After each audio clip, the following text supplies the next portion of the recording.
कुछ जाना कुछ अनजाना। हेलो जी, हेलो दोस्तों, नमस्कार। आप देख रहे हैं मिस नैना का यूट्यूब चैनल और मैं हूँ आपकी दोस्त और इस चैनल की होस्ट नैना। आज फिर से एक कहानी, अपनी सी प्यारी सी। इस कहानी को शुरू करने से पहले मैं आपको बता दूं, इस कहानी को सुनते वक्त आप चाहे तो ईयरफोन या फिर हेडफोन का उपयोग कर सकते हैं। इससे ना इस कहानी की ऑडियो क्वालिटी आपको पसंद आएगी जब आपके कानों तक पहुंचेगी। चलो दोस्तों, अब आगे इस कहानी को शुरू करते हैं। पूर्वा को यूं बेहोश देख पहले तो शांतनु बड़ा घबराया। क्या सही क्या गलत उसे समझ में नहीं आया। क्यों शांतनु के माता पिता ऊपर थे तो पूर्वा को उसी ने पहले तो बेडरूम ले गया और फिर पूर्वा की तरफ देखने लगा। उसका ये नजर बिल्कुल सही दिशा पे नहीं जा रही थी। वो मानो अपना आपा खोने को था। गौरतलब है कि पूर्वा शांतनु की बड़ी भाभी थी। पूर्वा की शादी शांतनु के बड़े भैया से आज से करीब 7 महीने पहले हुई थी। पूर्वा के पति यानी शांतनु के बड़े भाई अपने काम के सिलसिले पे अक्सर शहर से बाहर रहते थे। यहाँ पूर्वा के ससुराल में उसके सास ससुर थे जो दोनों अक्सर बीमार रहते। घर के खाना बनाने में भी काफी दिक्कत होती। इसीलिए शांतनु के बड़े भैया ने शादी की थी पूर्वा से और शादी के वक्त ही कहा था कि मैं तुम्हें अभी फिलहाल अपने साथ नहीं लेके जा सकता। पूर्वा को ये बात पता थी। उसे कहा था कि हाँ, उसके बाद ही उसकी मर्जी से शादी हुई थी। अभी शादी को 7 महीने हुए थे पूर्वा और शांतनु के बड़े भाई की। इधर पूर्वा के पति अक्सर बाहर ही रहते तो पूर्वा घर पे रहती।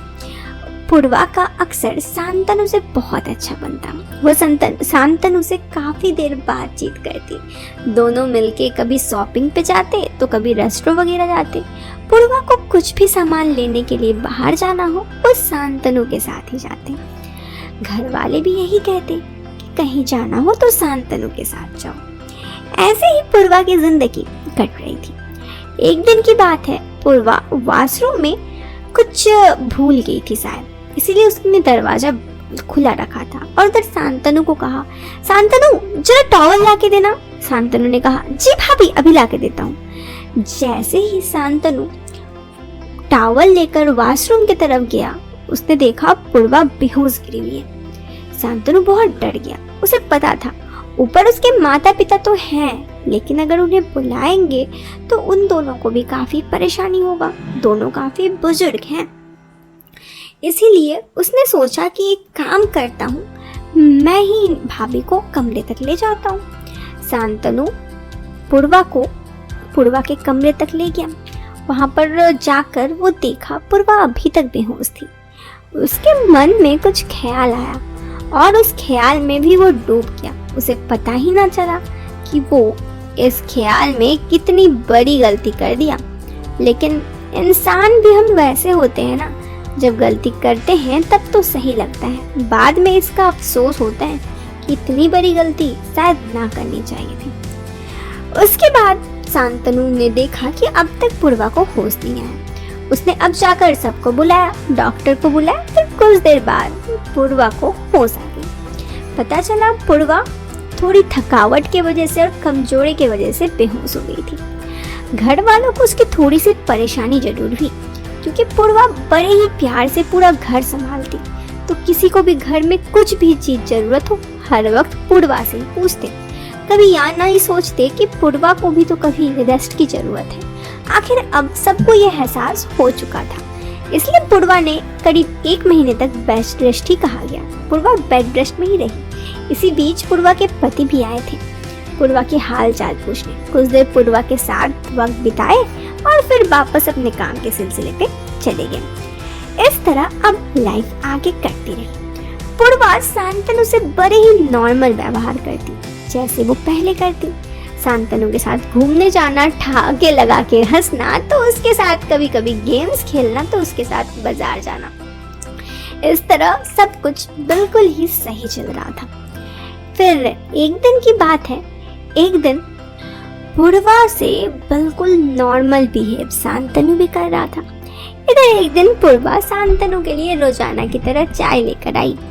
तो शांतनु ने कहा थैंक्स भाभी। तो उसने कहा और शांतनु जिंदगी कैसे चल रही है? तो शांतनु ने कहा हाँ भाभी बिल्कुल सही चल रही है। क्यों अचानक आपने पूछा? तो उसने कहा क्यों नहीं पूछ सकता? उसने कहा हाँ पूछ तो सकते हैं। तो फिर पूर्वा ने कहा और मैं कैसे लग रही हूँ? इस बात पर शांतनु ने कहा क्या भाभी? उसने कहा मैं कैसी लग रही हूँ? तो इस पर पूर्वा के बात पर शांतनु ने कहा भाभी आप तो हमेशा अच्छी लगती। तो पूर्वा ने कहा तुरंत कि हमेशा की जैसी अच्छी लग रही हूँ कि उस दिन जब मैं बेहोश थी वैसे अच्छी लग रही हूँ। शांतनु के मानो होश उड़ गया।